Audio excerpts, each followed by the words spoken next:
আমার নবী নূরের নবী, আমার নবী জিন্দা নবী, বলো আমার নবী,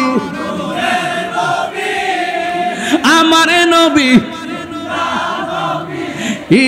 দয়া করে তাই কো নবী মরণের বেলায়, বলো না দয়া করে তাই কো নবী মরণের বেলায়, পাইলে নিরালাই গো নবী, বলো না পাইলে নিরালাই গো নবী, দুই কদমে চুমু খাবো, চরণে ধুলি মাখিব গাই, পাইলে নিরালাই গো নবী, পাইলে নিরালাই, পাইলে নিরাল। আসল কথা বলবো, কঠিন হাসরের দিনে কে তরাবে আমায় নূর নবী বিহীনে, ঠিক না? কঠিন হাসরের দিনে কে তরাবে নবী বিনে, বলো কঠিন হাসরের দিনে কে তরাবে নবী বিনে, ওরে দয়া করে তাই কো নবী হাসরের বেলায়, বলো না দয়া হাসরের বেলায়, পাইলে নিরালাই গো নবী, পাইলে নিরালাই, পাইলে নিরালাই গো নবী, পাইলে নিরালাই, বলো না দুই কদমে চরণ ধুলি মাখবো গায়, পাইলে নিরালাই গো নবী। যারা দেশকে ভালোবাসে, যারা ধর্মকে ভালোবাসে, তাদেরকে আমরা ভালোবাসি, কথা বলেন ঠিক কিনা বলেন? যারা ওলি আল্লাহকে ভালোবাসে, যারা রাসূল পাক সাল্লাল্লাহু আলাইহি ওয়াসাল্লামকে ভালোবাসে, আমরা তাদেরকে ভালোবাসি। এই জন্য যারা রাসূলুল্লাহকে ভালোবাসে না, ওলি আল্লাহর বিরুদ্ধাচরণ করে, ধর্মের নামে অধর্মের চর্চা করে, ধর্মের নামে ধর্মান্ধতা ছড়ায়, ইসলামকে ব্যবহার করে নিজের স্বার্থ সিদ্ধি হাসিল করার জন্য কাজ করে, তারা নিজের স্বার্থের জন্য জাস্ট সির্ফ ইসলামকে ব্যবহার করে, তাদের সাথে আহলে সুন্নাত ওয়াল জামাতের কোনো সম্পর্ক নাই, কথা বলেন ঠিক কিনা?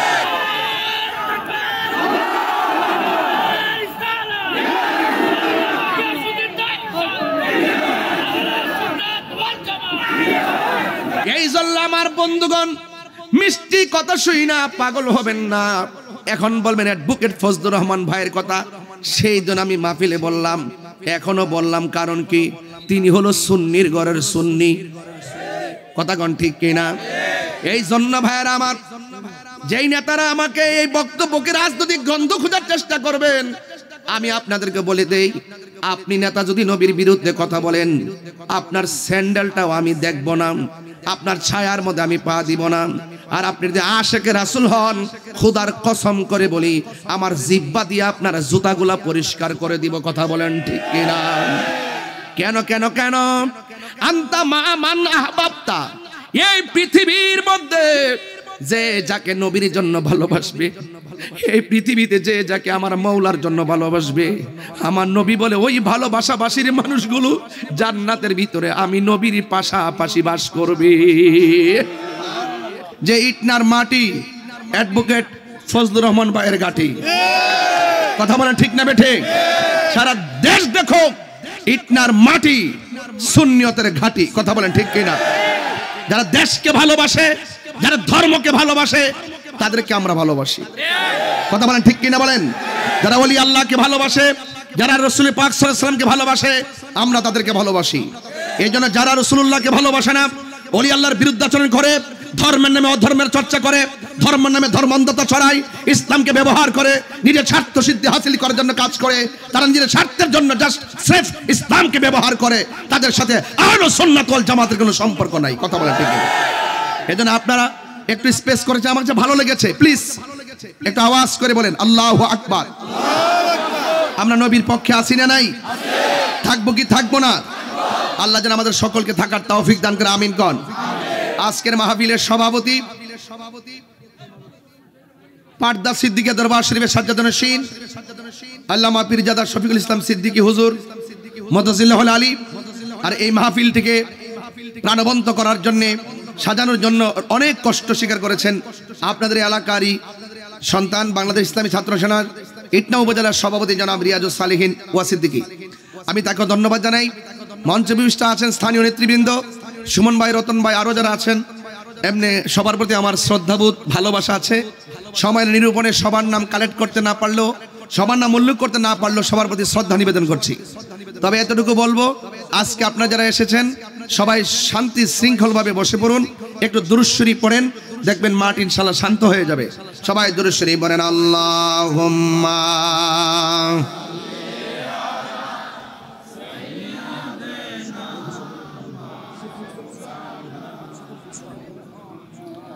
ওয়া আলা আলি সাইয়্যিদিনা।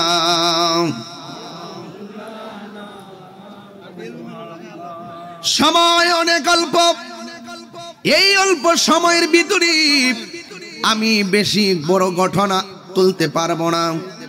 তবে আমি আপনাদের কাছে বলতে চাই, আল্লাহ রাব্বুল আলামিন কোরআনে বলেছেন, ইয়া আইয়ুহাল্লাযীনা আমানু দুখুলু ফিস-সিলমি কাফা। আল্লাহ রাব্বুল আলামিন বলেন, হে ঈমানদারগণ, তোমরা ইসলামের মধ্যে পরিপূর্ণ প্রবেশ করো। তার মানে বোঝা গেল, ইসলাম মানলে 100% মানা লাগবে, কোরআন মানলে 100% মানা লাগবে, নবীজিকে ভালোবাসলে শতভাগ ভালোবাসতে হবে, আল্লাহকে ভালোবাসলে শতভাগ ভালোবাসতে হবে। কারণ শতভাগ ভালো না বাসলে আপনার হৃদয়ে আন্নিফাক বিল ইতিকাদের বাসা বেঁধে যাবে। কারণ মুনাফিক বড়ে গেছে। এই 1.5 বছরের ভিতরে, গত 1.5 বছরের ভিতরে এই বাংলাদেশে যত মুনাফিকের জন্ম হয়েছে, এইগুলো আমরা আগে নীরবে নীরবে বলার চেষ্টা করেছি। এবার তাদের মুনাফিকি স্পষ্ট হওয়ার কারণে আমরা তাদের বিরুদ্ধে সরাসরি কথা বলছি। কথা বলেন ঠিক কিনা? এই জন্য আমার যুবক ভাইয়েরা, ইসলামের মধ্যে পরিপূর্ণভাবে প্রবেশ করতে হবে। কারণ কেন জানেননি? কবরে যাওয়ার পরে ইসলাম নিয়ে প্রশ্ন করা হবে। 1 নম্বর প্রশ্ন, মার রাব্বুকা, তোমার রবকে। 2 নম্বর প্রশ্ন, ওয়ামা দীনুকা, তোমার ধর্ম কি? আমি বড় আশ্চর্য হয়ে গেলাম। 3 নম্বর যে প্রশ্ন, ওয়ামা কুনতা তাকুলু ফি হাজার রাজুল, এই ব্যক্তিটা যে কবরে বসে আছে তিনি সম্পর্কে দুনিয়ায় তুমি কি বলতে? এখানে 3টা প্রশ্ন তুলে ধরেছি। 1 নম্বর প্রশ্ন হলো তোমার মার রাব্বুকা, তোমার রবকে। ইমানদার বলবে রব্বি আল্লাহ, আমার রব হলো আল্লাহ। এরপরে 2 নম্বর প্রশ্ন করবে, ওয়ামা দীনুকা, তোমার ধর্ম কি? আমরা সারা জীবন, আমার উস্তাদ, আমার আম্মা পর্যন্ত আমার শিখাইছে, আমার আব্বাও শিখাইছে। কবরের ভিতরে 2টা প্রশ্ন। দ্বিতীয় প্রশ্নটা হলো ওয়ামা দীনুকা, তোমার ধর্মের নাম কি? এ আমার ইটনার বাবারা, জবানটা খুলে বলুন, জবানটা খুলে বলুন, আমাদের ধর্মের নাম কি? আর জোরে কোন কি? ইসলাম কি মারামারি ধর্ম না শান্তির ধর্ম?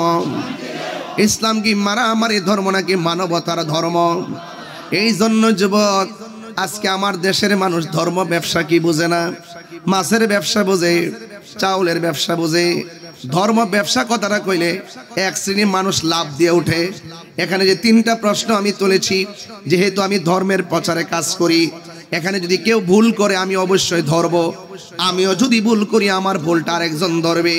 হয়তো আমাকে বুঝাইয়া তার দলে নিয়ে যাবে, আর না হয় সে বুঝে আমাদের দলে আসবে। সারা জীবন শুনলেন ওয়ামা দীনুকা, তোমার ধর্মের নাম কি? আর আমার মতে এক মৌলবী মাইক দিয়ে বলে, সে বলতেছে ওয়ামা দীনুকা মানে কবরের মধ্যে নাকি জিগাইব তোমার দলের নাম কি। এটার নামে ধর্ম ব্যবসা। বুঝেন নাই? যারা মিনিটে মিনিটে জান্নাতের টিকিট বেচতেছে, বুঝেন না কথাটা? ব্যবসা বুঝেন না তো? এটা ভালো করে বুঝেন, আস্তে আস্তে আরো বুঝবেন। যারা জান্নাতের টিকিট বেচে আবার বলতেছে যদি আমাদেরকে একটা ভোট দাও, 18 কোটি মানুষ নামাজ পড়লে যেই সওয়াব হবে তোমার আমলনামায় সেই সওয়াব দেওয়া হবে। এই কথা কি দলিলের ভিতরে নাকি মন গড়া? এটার নাম ব্যবসা। এরপরে আবার দেখেন, সারা জীবন দেখলাম না সম্প্রীতি নিয়ে কোনো কাজ করতে। সুন্নিরা অনেকবার সম্প্রীতির কথা বলতে বলতে এই পর্যন্ত এসেছে। আমরা মনে করি মুসলমান মসজিদে যায়, হিন্দু মন্দিরে যায়, তাদের পূজা তারা করবে, আমরা তাদেরকে নিরাপত্তা দিব। কিন্তু সারা জীবন যারা হিন্দুদেরকে কথাই বলতো না, তাদের সঙ্গে চলতো না, কিন্তু দেখা যায় তাদের সম্পর্ক নীরবে নীরবে নীরবে নীরবে তারা চলেছিল। কিন্তু যখন দেখলাম এক শ্রেণীর মানুষ পূজার মধ্যে যায় বলে রোজার পূজা, এক কথায় এটা নাকি মুদ্রার এপিট আর ওপিট। আমি বলি না, যে মুদ্রার এপিটও হিন্দু ওই পিঠও হিন্দু, যে মুদ্রার এপিটও মুসলমান ওই পিঠও মুসলমান। কথা বলেন ঠিক কিনা? এই অপব্যাখ্যাগুলো যারা এইভাবে মানুষের সামনে বলে বলে কবরের প্রশ্ন নিয়ে পর্যন্ত বাণিজ্য খেলা শুরু হয়ে গেছে। এই জন্য আমি বলবো একটু সাবধান থাকা লাগবে। আমার নবী আপনার নবী বলেন যে যারা মুমিন হবে, আল্লাহ রাব্বুল আলামিন বলেন ইন্নাল ইনসানা লাফি খুস, নিশ্চয়ই দুনিয়ার জমিনে যত মানুষ আছে সব মানুষ ক্ষতিগ্রস্ত। দুইটা কোয়ালিটি যেই মানুষের ভিতরে বাইরে থাকবে সে কোনোদিন ক্ষতিগ্রস্ত হবে না। তাই ইল্লাল্লাযিনা আমানু ওয়া আমিলুস সালিহাত, যারা ঈমানদার, যারা নেক আমল করে। কথা বলেন ঠিক কিনা কোন? আমরা কি ঈমানদার না বেঈমান? আর ঈমানদার না মুনাফিক? আমরা সবাই ঈমানদার। এই জন্য ঈমান হলো এমন একটা সম্পদ যার ভিতরে ঈমান থাকবে, যারা নেক আমল করবে। আমি বেশি লম্বা করব না, সন্ধ্যা গণিয়ে আসতেছে। এই জন্য আমি আপনাদের খেদমতে বলবো যে এই কথাগুলো বলতে চাই। ও যুবকের দল, আল্লাহ রাব্বুল আলামিন বলতেছেন ওয়াতাওয়াসাউ বিল হাক্কি ওয়াতাওয়াসাউ বিস সাবর, যারা ধৈর্যের উপদেশ দেয়, যারা ধৈর্যের উপদেশ দেয়, সৎ উপদেশ দেয়, এবং যারা ঈমানদার, যারা নেক আমল করে, তারা কোনোদিন ক্ষতিগ্রস্ত হবে না। ক্ষতিগ্রস্ত হবে মুনাফিকরা। দেখবেন মুনাফিকরা হলো বট বাহিনী। এরা দেখবেন উপেনে গোপনে দেখবেন আপনার সঙ্গে এমন ভাবে মিশবে, মিশা মিশা বুঝাইব তার মতো আল্লাহর ওলি কেউ নাই, কিন্তু ভিতরে হারাম জাদাগিরি। কথা বলেন ঠিক কিনা? এই জন্য আমার বন্ধুগণ, মিষ্টি কথা শুই না পাগল হবেন না। এখন বলবেন অ্যাডভোকেট ফজলুর রহমান ভাইয়ের কথা, সেই জন্য আমি মাহফিলে বললাম, এখনো বললাম। কারণ কি? তিনি হলো সুন্নির ঘরের সুন্নি। কথা কোন ঠিক কিনা? এই জন্য ভাইয়েরা আমার, যেই নেতারা আমাকে এই বক্তব্যকে রাজনৈতিক গন্ধ খোঁজার চেষ্টা করবেন, আমি আপনাদেরকে বলে দেই, আপনি নেতা যদি নবীর বিরুদ্ধে কথা বলেন, আপনার স্যান্ডেলটাও আমি দেখব না, আপনার ছায়ার মধ্যে আমি পা দিব না। আর আপনি যদি আশেকে রাসূল হন, খোদার কসম করে বলি, আমার জিহ্বা দিয়ে আপনার জুতাগুলা পরিষ্কার করে দিব। কথা বলেন ঠিক কিনা? কেন কেন কেন? আনতা মা মান আহবাবতা, এই পৃথিবীর মধ্যে যে যাকে নবীর জন্য ভালোবাসবে, এই পৃথিবীতে যে যাকে আমার মৌলার জন্য ভালোবাসবে, আমার নবী বলে ওই ভালোবাসাবাসীর মানুষগুলো জান্নাতের ভিতরে আমি নবীর পাশাপাশি বাস করবে। এই জন্য আল্লাহ রাব্বুল আলামিন হাবিব বলেন, হাসরের ময়দান যেদিন কায়েম হবে গো, ওই কঠিন মুসিবতে সব মানুষ গরম পানির মধ্যে নাফসি নাফসি বলে কাঁদবে। আর ওই কঠিন মুসিবতে মা সন্তানকে পরিচয় দিবে না, সন্তান মাকে পরিচয় দিবে না। এমন একটা মাঠ হবে, ওই মাঠের মধ্যে মানুষ নাফসি নাফসি বলে কাঁদবে। আল্লাহর হাবিব বলেন, যেই দিন মানুষ নিজেরা নিজের ঘামের মধ্যে সাঁতার কাটবো, ওই মুসিবতের সময় আমার আল্লাহ 7 প্রকারের মানুষকে আরশে আজিমের নিচে ছায়া দিবে। 1 নম্বর কে জানেননি? 1 নম্বর হলো যারা ন্যায় বিচারক। জোরে কোন ঠিক কিনা? আপনারা জবান খুলে বলুন, ন্যায় বিচারকের দাম বাড়াইছে কে? এবার আসুন 2 নম্বর কি? 2 নম্বর হলো যারা দানশীল ব্যক্তি। আজকে মাহফিল অনেকে দান করে সহযোগিতা করেছেন, এই সোহাগ ভাইয়ের মতন, সুমন ভাইয়ের মতন, রতন ভাইয়ের মতন, আরো যারা অতিথিরা এসেছেন, ওনারা ঘাম জড়ায়া জানে মালে কন্যা পলাশ ভাই, হ্যাঁ পলাশ ভাই 50,000 টাকা দিচ্ছে।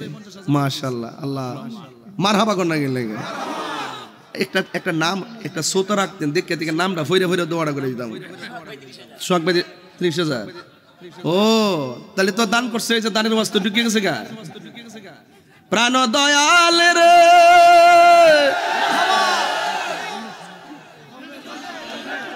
আপনার না বললে তো চলতো না।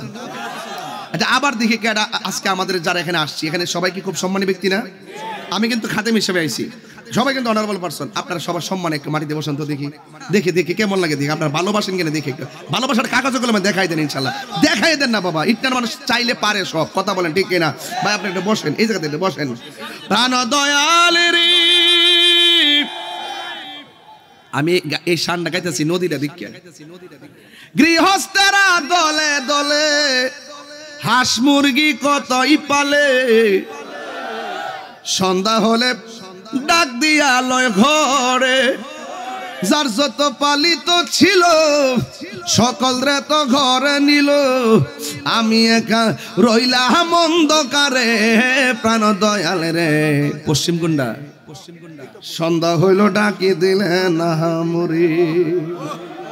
যাইতেছে গো, সূর্য ডুবলি বেলা শেষ, হায়াত থেকে দিন ডিলেট হয়ে গেছে। হায়াত থেকে যে সময়টা বাজার ছিল ডিলেট হয়ে গেছে। 12,000 টাকা দিলে আবার এটা ফিরে আনন্দ যাবো, ঠিক কিনা? ওই হ্যাঁ ঠিক বলে ওই এডিতে বুঝছ, তুইও ব্যবসা শুরু করছ। হ্যাঁ ছাড়ছে ব্যবসা জ্বালা, কিন্তু অতিষ্ঠ হয়ে গেছি। কোন দিন কোন কাম করে ভাইতে এই সুন্নিরা কি জেগে আছে নাকি? সবাইকে এক আছে নাকি? এবারে জবাব ইনশাল্লাহ হবে তো? ইনশাল্লাহ এই সুন্নি জনতা যেই দিকে যাব, একদিকে যাব, যার সাথে যাব একসাথে যাব ইনশাল্লাহ। হাত তুলে বলো, কেন্দ্রীয় নির্দেশনা মানতে রাজি আছে কিনা বলো।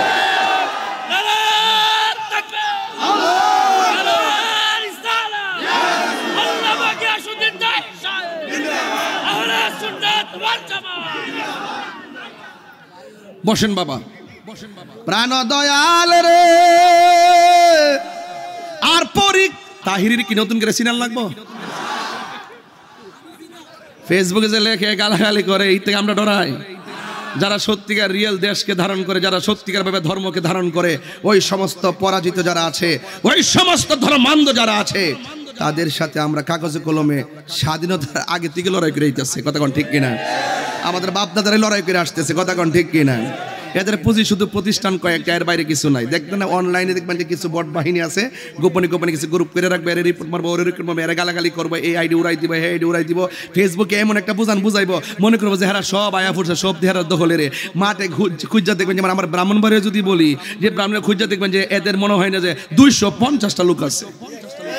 এগুলো সারা জীবন করছে প্রতিষ্ঠানের ভিতরে, ওই যে 1 2 3 টাকা দিয়া চালায় ওই কিছু ছাত্র হাতে নিছে, নিয়ে তারা এইরকম ভাবে কিছু ভাবসাব বুঝায়। এগুলো আমরা লাল চক্ষুকে ভয় পাই না। কথা বলেন ঠিক না বেঠে? আরো বড় করে বলেন ঠিক কিনা বলুন। অপ্রাণ দয়াল রে,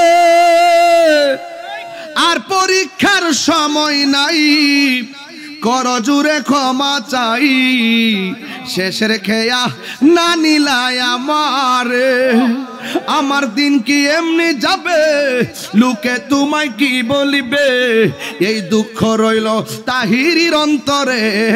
প্রাণ দয়াল রে, সন্ধ্যা হইল ডাকি দিলে না আমরে।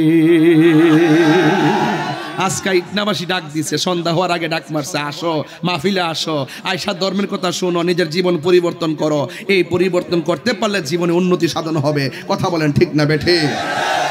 এই জন্য আমার যুবক কি ভাষায় কথা বলবো, আমি বললাম হাসরের ময়দানে 7 প্রকারের মানুষকে আমার আল্লাহ আরশের নিচে ছায়া দিবে।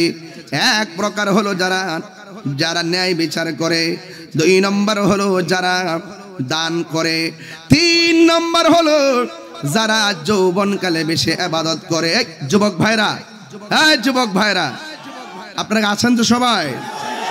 যৌবনকালে ইবাদতের দরকার আছে না? যৌবন যার যুদ্ধে যাওয়ার সময়, তার সিদ্ধান্ত আপনাকে নিতে হবে। কথা বলেন ঠিক না বেঠে? এই সমস্ত অপশক্তিকে বর্জন করতে হবে, আর প্রেম শক্তিকে অর্জন করতে হবে। কথা বলেন ঠিক কিনা?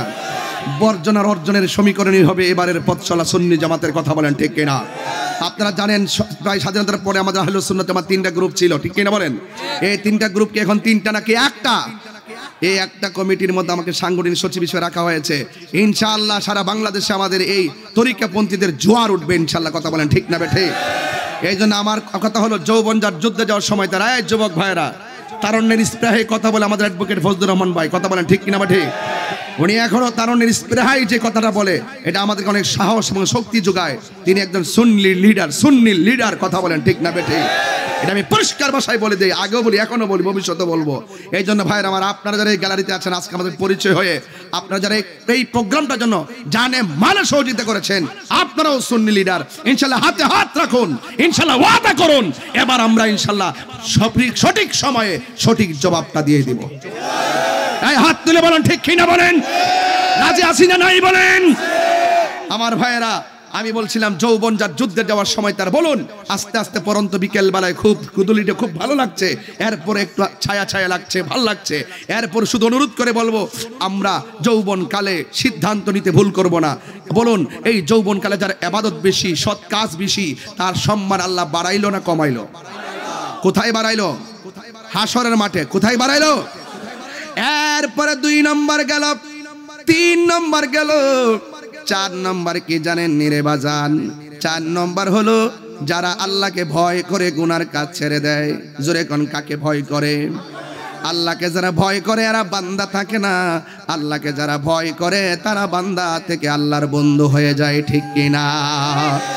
যেমন আল্লাহকে ভয় করে যারা গুনার কাজ ছেড়ে দেয়, যেমন মনে করুন কেউ একটা নেশা দ্রব্য হাতের মধ্যে নিয়েছে, দরজা লাগাইয়া জানালা লাগাইয়া সুন্দর করে হাতের মধ্যে হারাম বস্তুটা খাওয়ার জন্য রেডি হলো, কিন্তু হঠাৎ করে সে মনে মনে ভাবতেছে, আমার ডানে কেউ নাই, বামে কেউ নাই, সামনে কেউ নাই, পিছনে কেউ নাই, দরজা লাগানো, জানালা লাগানো, আমি যদি হারামটা ভক্ষণ করি এটা কেউ দেখবে না।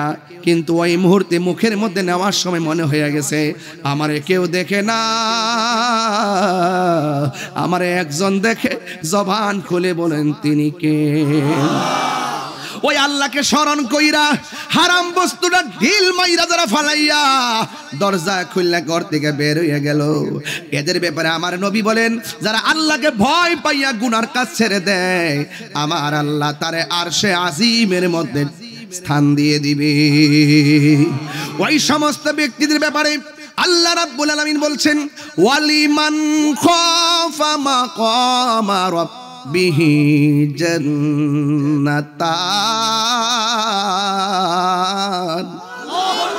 আল্লাহ রাব্বুল আলামিন বলেন, যারা আমি আল্লাহকে ভয় কইরা গুনার কাজ ছাইড়া দিব, আমি আল্লাহ তাদেরকে একটা জান্নাত দিব না, আমি আল্লাহ তাদেরকে 2টা জান্নাত দিয়ে দিব। ওই 2টা জান্নাত আমরা চাই কি চাই না? চাইতে গেলে নামাজের দরকার আছে না নাই?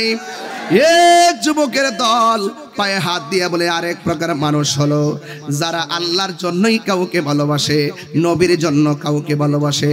ফজলু ভাই আমাকে ফজলুল ভাই আমাকে ভালোবাসে, আমিও তাকে ভালোবাসি কারণ একটাই, সুমন ভাইকে ভালোবাসি কারণ একটাই, রতন ভাইকে ভালোবাসি, পলাশ ভাইকে ভালোবাসি, যারা আসছেন সোহাগ ভাই সহ নাকি, এবং পাটদা দরবারের পিসা হুজুরকে ভালোবাসি একটা কারণে, কারণ ওনারা নবীকে ভালোবাসে, আমি ভালোবাসি, আমি নবীরে ভালোবাসি, ওনারা আমাকে ভালোবাসেন। কিন্তু এটা কিন্তু সাধারণ কোনো বাণী নয়।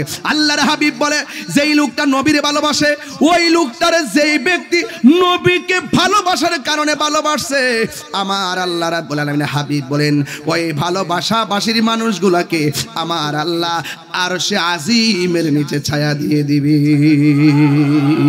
তাইলে আমরা ভালোবাসাটা কি ভুল নাকি সঠিক? দলিলের ভিতরে আছে না নাই? চাপাবাজি করি না। এই জন্য আমার যুবক, আমার নবীকে জানের চাইতে বেশি ভালোবাসতে হবে। ও আমার যুবক ভাইরা, আমি শুধু একটা কথা বলবো, জীবনে কোনোদিন নেশা করবেন না। করবেন? নেশা করবেন? বলেন বন্ধ। আর জোরে বাবা। হ্যাঁ কি বাবা? হ্যাঁ এটা বলতেছি। বন্ধ করলেন না কেন? বন্ধ বলছেন। নেশা, ইয়াবা, তোদের টুড়ি লড়ছে না দেখি, সাফা সাফা ভাঙ্গা কি অবস্থা। এই বেটা সারাদিন রোদ্রে বসে রয়েছে না, কিছু মজা দিয়া যাইলে না গেলে মনে একটা কষ্ট থাকবে কথা ঘন্টা। বলেন বন্ধ। বাবা বন্ধ, বাবা ইয়াবা, ফেন্সি, গাঞ্জা, সুদ। আঙ্গদেশের অনেক মৌলবীরা সুদের ওয়াজ করে না, আর করে না। কত প্রকার বাটফার যে মোল্লাডি, আমার এটা আমি যেন শুয়ে শুয়ে ভাবি, আমি মনে মনে ভাবলাম যে বাবারে সারা জীবন যে কইয়াইছি এই দেশে একমাত্র দল একটাই, এটা সুন্নি জামাত। কথা কন ঠিক না? কত প্রকার রে ভাই। বাবা বন্ধ, ইয়াবা, ঘুষ, চুরি, ডাকাতি, মুনাফিকি, কারেন্টের জাল চুরি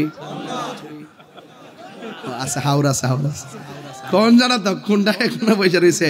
এখন বলবেন চলবে নামাজ, রোজা, হজ, যাকাত, ইবাদত, মহব্বত, খেদমত, সোহবত, ভালো কথা, ন্যায্য কথা, উচিত কথা, ইয়াবা চলবে কইছে। হ্যাঁ জুসের টেলে গলেছে, নতুন মা ছেড়ে দেন, যাক ঠিক আছে ইনশাল্লাহ। মারহাবা জোরে গান, মারহাবা জোরে গান। তাইলে আমরা হালালকে হালাল জানবো, হারামকে হারাম যাক, কথা কোন ঠিক কিনা বেঠে? হালালকে হালাল জানা, হারামকে হারাম জানার নামই হলো ঈমান। আর আজকে আমাদের দেশে অনেকেই হারাম রে কই আরাম, এরা হলো বেঈমান, কথা কোন ঠিক না বেঠে? আখিরি কালাম, আখিরি কালাম, জীবনে যদি তাহিরির 1 সেকেন্ডের জন্য ভালোবাসা থাকেন, আজকে থেকে ওয়াদা করবেন জীবনে কোনদিন মা বাপরে কষ্ট দিব না। ফজলুর রহমান ভাই একটা কথা বলছেন যে আমার মা বাপ দাদা দাদির ইতিহাসটা টানছিলেন, আমি আমার বাবার ইতিহাস টানি। আমার বাপ চলে গেছে, বাপ নাই সংসারে, দেখে আসতে পারি নাই। বলুন ওই বাবা মার খেদমত আমরা চাই কি চাই না? তাহিরির ওয়াজ যদি 30 সেকেন্ডের জন্য ভালোবেসে থাকেন, যে কথাগুলো বলতেছি মাপা মাপা কথা, কিন্তু সব শিক্ষণীয় এবং বোঝার কথাই বলতেছি, কোনো অযথা হুট করে লম্বা বেশি তুললাম না যে মাঝখানে ছেড়ে দিলাম। এই কথাগুলো সবগুলো আমাদের দৈনন্দিন জীবনে প্রয়োজন, কথা বলেন ঠিক কিনা? তাহলে আপনি যদি আপনার মা বাপরে কষ্ট দিয়ে এখানে ওয়াজ শুনেন, লাভ হবে। আপনি যদি মা বাপরে কষ্ট দিয়ে হজে যান, লাভ হবে। আপনি যদি মা বাপরে কষ্ট দিয়ে দান করেন, লাভ হবে। যে পিসাব বলবে মা বাপের খেদমত লাগতো না, আমি তোর সব, এটা পিসাব না, এটা অভিশাপ, কথা বলেন ঠিক কিনা? আমি আমার বাবারে হারাইছি, আমি বুঝি বাবা হারা ব্যথা কত। বাবা হলো বটবৃক্ষর ছায়া, মা হলো মমতার চাদর। এই দুইটা জায়গা হারিয়ে গেলে কোথাও আর শান্তি পাওয়া যায়? শান্তি পাওয়া যায়? কার কার মা নাই হাত তোলেন। এই দেখেন কত মা হারা মানুষ, দুপুরে লাঞ্চ করে আসতে পারে নাই, মার হাতের হাত নামান। আমার মতো কারা কারা বাবা হারাইছেন হাত তোলেন। দেখেন অসংখ্য লোক আমরা বাবা হারাইছি। এই জন্য যারা বাবা হারাইছেন, মা হারাইছেন, এখানে আরেক শ্রেণীর মানুষ আছে যাদের বাবাও নাই, মাও নাই, 3 কিসিমের মানুষ এই মাঠে এসেছেন। তাহলে আজকে আমরা 1000 লোক যদি ওই মা বাপের চেহারাটা মনে করে যদি একটু মা বাবার জন্য দোয়া করলে কি অসুবিধা হবে? মাগো তোমার মতো লই না কেহ, আমায় কুলে টানি, আঁচল দিয়ে মোচে নাকি, আঁচল দিয়ে মোচে না কেউ আমার চোখের পানি। হাইরে মা জননী আমার, হাইরে মা জননী, হাইরে মা জননী আমার, হাইরে মা জননী। আমি কেমন করে দেব মাটি, আমি কেমন করে দেব মাটি তোমারি কবরে। মা তুমি আমার আগে যেও না গো মরি। যুবক পায়ে হাত দিয়ে বলে দিয়ে যাই, মা মারা গেলে মার কবরের পারে যা জিয়ারত করবা। আজকে মোল্লারা সারা জীবন কইছে জিয়ারত করা বেদাত, শিরিক, বেদাত বেদাত। এত বেত্তমিজ জিয়ারত করা হলো সুন্নাত রাসূল। যারা সুন্নাত প্রক্রিয়াকে বেদাত আর হারাম বলে, এরা কখনো সভ্য মুসলমান হতে পারে না। কথা বলেন ঠিক না বেঠি? এরা কিছু হলে আমাদেরকে বলে মাজার পূজারি, মাজার পূজারি। এই শব্দগুলো প্রমোট করতে করতে একটা রাষ্ট্রযন্ত্রের কাছে আমাদেরকে বিচ্ছিন্ন করে বৈষম্য করে রাখা হয়েছে। এই জন্য আমরা আমাদের অধিকার আদায় করে নিব ইনশাআল্লাহ। কথা বলেন ঠিক না বেঠি? এই জন্য মার দোয়া থাকলে, খোদার কসম করে বলি, মার দোয়া যদি আপনি নিতে পারেন, আপনি দেখবেন স্কুল কলেজ মাদ্রাসায় পড়া লাগবে না। মার দোয়ার কারণে আপনি ওলি আল্লাহ হয়ে বসে আছেন। মার দোয়ার মধ্যে কোনো স্বার্থ নাই। লিখে রাখেন, আমাকে যদি বলেন, আমাকে বলেন আমি কিন্তু 2010 সালে সহকারী নিবন্ধন, সরি 9 সালে 2010 সালে প্রভাষক নিবন্ধন, এরপরে চাকরি নিলাম, ইন্ডেক্স নিলাম, চাকরি 2 বছর করলাম। আম্মা বলছে কত বছর আগে, 13 বছর আগে আম্মা বলছে বাবা তুমি চাকরিটা ছাইড়া দাও। অথচ এই চাকরির জন্য মানুষ কত কিছু করে, সারা জীবনে লেখাপড়া করলাম, অল ফার্স্ট ক্লাস পাইলাম একদম ফার্স্ট ক্লাস পর্যন্ত, কিন্তু মা চাকরি ছাড়তে বললেন কেন? মা বলছেন তুমি ওয়াজ করো, সকালবেলা গিয়ে তো ক্লান্ত লাগবো, ভালো করে পাঠদান দিতে পারবে না, এটা তোমার দায়িত্ববোধের জায়গা থেকে গ্যাপ পড়ে যাবে, অধিকার যে তোমার দায়িত্ব এখানে ফাঁকি হওয়ার মতো হয়ে যাবে, তুমি চাকরিটা ছাইড়া দাও, এটাকে বেচা নাও, আল্লাহ বরকত দিবে। ওই 14 বছর আগে মা যে বলছিলেন, এখন প্রমাণ পাইতাছি যে মা যা বলছেন নিঃস্বার্থে সন্তানের মঙ্গলের জন্য। শত্রুর অভাব নাই কিন্তু বন্ধুর অভাব নাই, কথা বলেন ঠিক না বে ঠিক? কিন্তু মার দোয়া সন্তানের জন্য এমন ভাবে লাগে সন্তান জিরো থেকে হিরো হয়ে যায়, কথা বলেন ঠিক না? এই জন্য আমার বাবার আমি হারাইছি, বাবা কত খুশি হইতো ওয়াজ মাহফিল থেকে গিয়ে গিয়ে যখন ফুটেজগুলো দেখাইতাম অনেক খুশি হইতো। এই জন্য বাবার স্মৃতিচারণটা করতেছি। বাবা গো বাবা, বাবা গো বাবা, বাবা তুমি কেমন আছো ছোট মাটির ঘরে, তোমার কথা হৃদয় মাঝে পড়ছে বারে বারে। 6টা বছর হয়েছে বাপরে হারাইছি। বাবা তুমি কেমন আছো ছোট মাটির ঘরে, তোমার কথা হৃদয় মাঝে পড়ছে বারে বারে। বাবা গো বাবা, বাবা গো বাবা, কত আদর কত স্নেহ তোমার কাছে পেলাম, সব কিছু হারিয়ে আজকে নিঃস্ব হয়ে গেলাম। সবই আছে ভাই, বাপটা নাই। কত আদর কত স্নেহ তোমার কাছে পেলাম, সব কিছু হারিয়ে আজকে নিঃস্ব হয়ে গেলাম।